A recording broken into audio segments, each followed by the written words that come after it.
Hello అండి. Welcome to Neela's food kitchen. ఏంటి potato fry చూపిస్తుంది? ఈ మాత్రం పొటాటో ఫ్రై మేము చేయలేమా అని అనుకోకండి. ఒక్కసారి నేను చేసినట్టు ట్రై చేయండి. మా ఇంట్లో పిల్లలకైతే చాలా బాగా నచ్చుతుందండి. సింపుల్‌గా చేయొచ్చండి ఇది. సో లేట్ చేయకుండా రెసిపీ ఎలా చేయాలో చూద్దాం. దీనికోసం ముందుగా నేను 400 గ్రామ్స్ పొటాటోస్ తీసుకున్నాను. ఇలా చిన్నగా క్యూబ్స్‌గా కట్ చేసుకొని సాల్ట్ వాటర్లో ఒక 10 మినిట్స్ ఉంచానండి. దీనివల్ల ఏంటంటే పొటాటోస్లో ఉన్న స్టార్చ్ అంతా పోతుంది. ఇప్పుడు ప్యాన్లో 2 టేబుల్ స్పూన్ ఆయిల్, ఒక హాఫ్ టీ స్పూన్ శనగపప్పు, హాఫ్ టీ స్పూన్ మినప్పప్పు,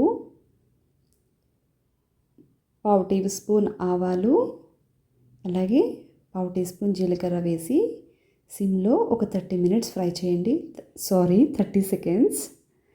అలాగే ఒక ఎండుమిర్చి చిన్న ముక్కలుగా కట్ చేసుకొని 7-8 వెల్లుల్లి రెబ్బలు కూడా చిన్నగా క్రష్ చేసి వేయండి.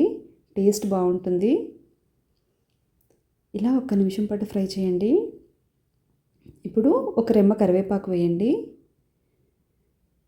అది పూర్తిగా వేగిపోయిన తర్వాత ఇక్కడ నేను ఒక మీడియం సైజ్ ఆనియన్ సన్నగా స్లైసెస్లా కట్ చేసుకున్నాను.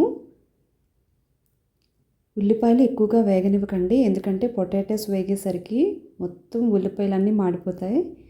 సో ఒక్క నిమిషం పాటు మగ్గించుకుంటే సరిపోతుంది ఉల్లిపాయ.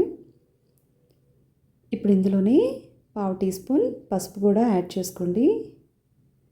కూరకి మంచి రంగు వస్తుంది. ఇది పూర్తిగా వేగిన తర్వాత ఇప్పుడు మనం వాటర్లో పెట్టుకున్న పొటాటోస్ వాటర్ అంతా తీసేసి పొటాటోస్ వేయండి. ఇప్పుడు దీనికి సరిపడా సాల్ట్ వేసి ఒక 5 మినిట్స్ పాటు సిమ్లోనే ఫ్రై చేయండి మూత పెట్టుకొని.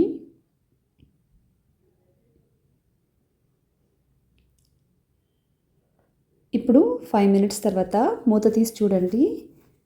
మన పొటాటోస్ ఆల్రెడీ 50% ఫ్రై అయిపోయాయి. చూడండి, ఇక్కడ మీకు వీడియోలో చూపిస్తాను. ఇలా మనం గరిటెతో పొటాటోని ఇలా చిన్నగా క్రష్ చేసి చూడండి. ఫ్రీగా కట్ అయింది కదా. సో ఈ స్టేజ్ ఏంటంటే 50% ఫ్రై అయిపోయినట్టు.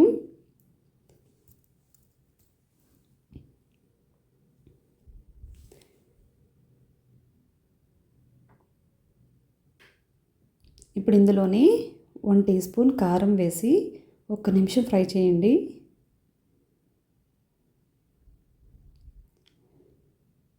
నిదానంగా ఫ్రై చేసుకోండి. అలాగే హాఫ్ టీ స్పూన్ ధనియాల పొడి కూడా వేసుకోండి. ఇప్పుడు ఒకసారి మూత పెట్టి ఇంకొక 5 మినిట్స్ సిమ్లోనే ఫ్రై చేయండి. చూడండి, 5 మినిట్స్ తర్వాత ఆల్మోస్ట్ 90% ఫ్రై అయిపోతుంది. ఇప్పుడు ఒకసారి కలుపుకొని మూత పెట్టకుండానే ఇంకా ఫ్రై చేయండి ఇంకొక 2 మినిట్స్.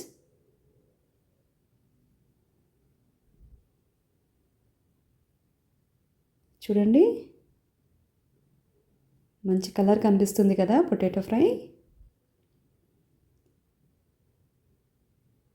ఇప్పుడు 2 మినిట్స్ తర్వాత ఒక్కసారి కలుపుకుందాం. చూడండి ఎంత బాగా ఫ్రై అయిందో మన పొటాటో ఫ్రై. ఇప్పుడు ఇందులోనే కొంచెం కొత్తిమీర వేసుకొని ఒక్క నిమిషం కలుపుకొని ఒక 10 సెకండ్స్ అలా ఫ్రై చేయండి. ఈ కూర అంతా కూడా మనం సిమ్లోనే ఫ్రై చేయాలండి. అస్సలు హై ఫ్లేమ్లో పెట్టద్దు. చూడండి, మన పొటాటో ఫ్రై రెడీ అయిపోయింది. ఇప్పుడు వేడిగా సర్వ్ చేసుకుందాం. ఈ వీడియో కనుక మీకు నచ్చినట్లయితే ప్లీజ్ లైక్ అండ్ సబ్స్క్రైబ్ అండి. Thanks for watching.